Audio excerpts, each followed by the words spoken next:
ایک دیہاتی شہر جانے کے لیے آج میں سفر ہوا۔ راستے میں دھوپ سر پر آ گئی تو سستانے کے لیے ایک درخت کے سائے میں بیٹھ گیا۔ اتنے میں اس کی نظر پڑی کہ سامنے ہی ایک آدمی دھوپ میں چادر تان کر سو رہا ہے۔ اسے بہت ہمدردی محسوس ہوئی۔ وہ اٹھا اور جا کر اس آدمی کے اوپر سے کھینچ کر چادر اتاری اور پوچھنے لگا، بھائی آپ اتنی دھوپ میں کیوں سو رہے ہو؟ اٹھیے اور چھاؤں میں چارپائی کر لیجیے۔ بجائے احسان مند ہونے کی اس آدمی نے غصے سے دیہاتی کو گھورا اور کہنے لگا، تمہیں جرأت کیسی ہوئی میری نیند خراب کرنے کی؟ میری مرضی، میں جہاں مرضی سوؤں، تمہیں کیا؟ اب تمہاری یہی سزا ہے کہ جیسے میرے اوپر سے چادر اتاری ہے ویسے ہی دے کر جاؤ۔ یہ کہہ کر وہ آدمی لیٹ گیا۔ دیہاتی حیران اور شرمندہ ہو کر اسے چادر اڑانے لگا۔ مگر یہ کیا؟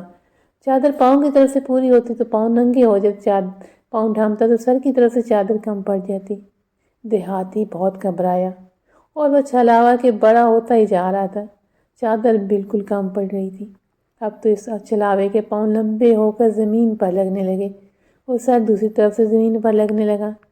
دہشت زدہ ہو کر دیہاتی بھاگنے لگا اور وہ چھلاوا بھی اس کے پیچھے۔ جہاں دیہاتی چھپے وہ چھلاوا اس کے پیچھے۔ اچانک دیہاتی کو ایک گھر نظر آیا۔ وہ وہاں چھپ گیا۔ چھلاوا بھی پیچھے پہنچ گیا۔ اتنے میں دیہاتی کے ہاتھ ایک گھر کے عام استعمال کا ڈنڈا لگ گیا۔ دیہاتی جو اس سب سے تنگ آ چکا تھا کہنے لگا، چلو اب چادر پوری کرتا ہوں تم پہ۔ وہ لوگ واپس پہنچے۔ اب چھلاوا چارپائی پہ لیٹ گیا اس حال میں کہ پاؤں اور سر زمین کو چھو رہے تھے۔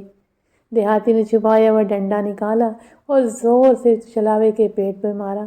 درد کی شدت سے چھلاوا اٹھ کر اکٹھا ہوا۔ دیہاتی نے جلدی سے چادر اس پر ڈالی اور گھر کی راہ لی۔ یہ بس ایک کہانی ہے، لیکن ہماری اپنی زندگی میں ہمارے مسائل بھی اس چھلاوے کی طرح ہوتے ہیں جو کسی صورت سنبھلنے میں نہیں آتے۔ تب ہمیں بھی ایسے ہی ڈنڈے کی ضرورت ہوتی ہے جو ہمیں اپنے نفس پر برسانا ہوتا ہے۔ یہ تمام مسائل کا حل ہوتا ہے۔ ناشکری اور قناعت نہ ہونے سے بھی ہمارے مسائل کو بڑھا رکھا ہے۔